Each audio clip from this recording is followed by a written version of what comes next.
சென்னையில் 22 கேரட் ஆபரண தங்கத்தின் விலை சவரனுக்கு 680 ரூபாய் குறைந்துள்ளது. சென்னையில் வெள்ளிக்கிழமை சவரனுக்கு 640 ரூபாய் உயர்ந்திருந்த தங்கம் சனிக்கிழமை 680 ரூபாய் குறைந்திருக்கிறது. 1 கிராம் 85 ரூபாய் குறைந்து 6695 ரூபாய்க்கு விற்பனையாகிறது. 1 சவரன் தங்கம் 680 ரூபாய் குறைந்து 53560 ரூபாயாக விற்கப்படுகிறது. வெள்ளி விலை கிராமுக்கு 2 ரூபாய் குறைந்து 96 ரூபாய் 50 காசுகளாக குறைந்துள்ளது. கட்டி வெள்ளி விலை கிலோவுக்கு 2000 ரூபாய் குறைந்து 96500 ரூபாய்க்கு விற்கப்படுகிறது. சர்வதேச அளவில் நிலவக்கூடிய தங்கத்தின் விலையில் ஏற்ற இறக்கத்தின் அடிப்படையில் சென்னையிலும் தங்கத்தின் விலை மாறுபட்டு வருகிறது. சர்வதேச அளவில் 1 அவுன்ஸ் தங்கத்தின் விலை 1.5 விழுக்காடு குறைந்து 2320 அமெரிக்க டாலர்களாக விற்பனை செய்யப்படுகிறது. 50வது பிறந்தநாளை ஒட்டி நடிகர் விஜய்க்கு அரசியல் கட்சி தலைவர்கள் பிறந்தநாள் வாழ்த்துக்களை தெரிவித்துள்ளனர்.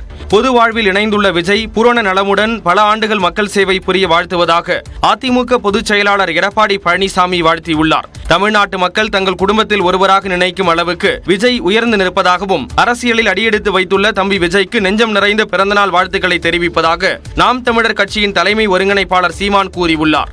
இதேபோல் தமிழக வெற்றிக் கழகத்தின் தலைவர் விஜய்க்கு மக்கள் நீதி மய்யம் கட்சி தலைவர் கமல்ஹாசன் தனது எக்ஸ் பக்கத்தில் பிறந்தநாள் வாழ்த்துக்கள் தெரிவித்துள்ளார். இளைஞர்களின் அன்பையும் பேராதரவையும் பெற்றுள்ள விஜய் பல வெற்றிகளை பெற்று பொது வாழ்க்கையில் மேலும் பல சேவைகள் தொடர்ந்து செய்ய வேண்டும் என்று தமிழ்நாடு காங்கிரஸ் கமிட்டி தலைவர் செல்வ பெருந்தகை நடிகர் விஜயை வாழ்த்தியுள்ளார். பொது வாழ்க்கையில் அடியெடுத்து வைத்துள்ள விஜய் பூரண உடல் நலத்துடனும் நீண்ட ஆயுளுடனும் தொடர்ந்து மக்கள் பணியாற்ற இறைவனை பிரார்த்திப்பதாக அம்மா மக்கள் முன்னேற்ற கழகத்தின் பொதுச் செயலாளர் டிடிவி தினகரன் தனது எக்ஸ் பக்கத்தில் வாழ்த்தியுள்ளார்.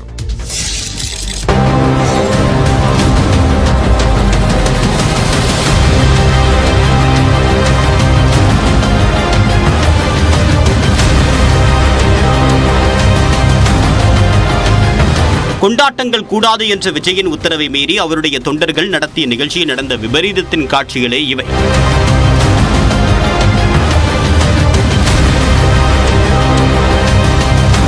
கள்ளக்குறிச்சியில் கள்ளச்சாராய துயரத்தை கருத்தில் கொண்டு தன்னுடைய 50வது பிறந்தநாளை கொண்டாட வேண்டாம் என்று தன்னுடைய ரசிகர்களுக்கும் தமிழக வெற்றிக் கழக தொண்டர்களுக்கும் நடிகர் விஜய் அறிவுறுத்தியிருந்தார். ஆனால் அதையும் மீறி சென்னை புறநகர் மாவட்ட தமிழக வெற்றிக் கழக நிர்வாகிகள் சார்பில் விஜயின் பிறந்தநாள் விழாவிற்கு ஏற்பாடு செய்யப்பட்டிருந்தது.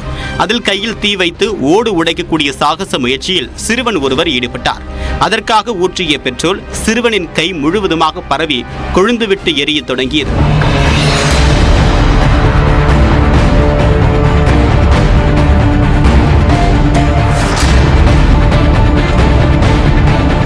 அதை அணைக்க முயன்றவர் கையிலும் தீப்பற்றிய நிலையில் அவர் வைத்திருந்த பெட்ரோல் ஊற்றி மேலும் தீ பரவியது.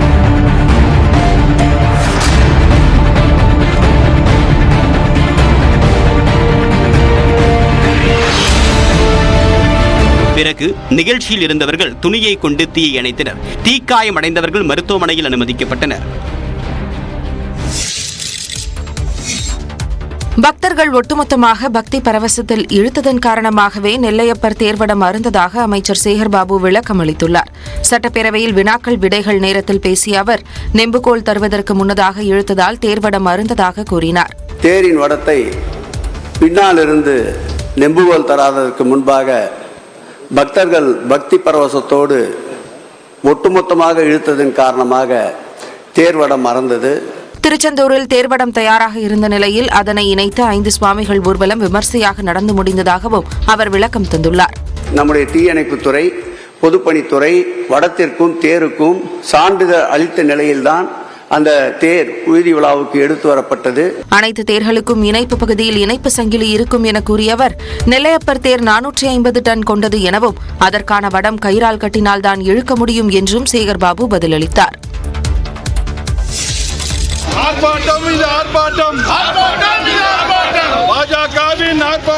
கள்ளக்குறிச்சி கள்ளச்சாராய மரணங்களை கண்டித்து தமிழ்நாட்டின் பல்வேறு இடங்களில் போராட்டத்தில் ஈடுபட்ட பாஜகவினரை போலீசார் கைது செய்தனர்.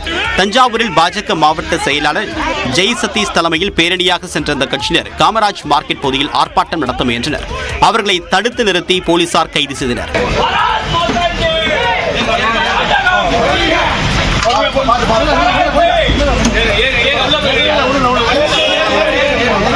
இதேபோல தருமபுரியில் போராட்டம் நடத்த முயன்ற பாஜகவினர் கைது செய்யப்பட்டனர். மதுரை மாவட்ட ஆட்சியர் அலுவலகம் அருகே அனுமதியின்றி போராட்டம் நடத்த வந்த ராஜா உள்ளிட்ட பாஜகவினரை போலீசார் தடுத்து நிறுத்தினர். இதனால் இரு தரப்புக்கு இடையே வாக்குவாதம் தள்ளுமுள்ளும் ஏற்பட்டது. பிறகு அவர்கள் கைது செய்யப்பட்டனர்.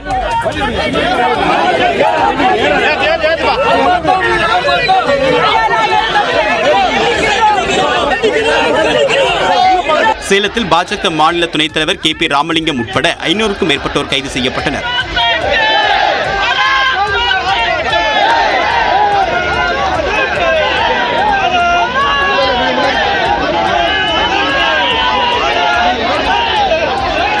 ராணிப்பேட்டை மாவட்டம் முத்துக்கடை பேருந்து நிலையத்தில் போராட்டத்தில் ஈடுபட முயன்ற பாஜகவினர் 50க்கும் மேற்பட்டோர் கைது செய்யப்பட்டனர்.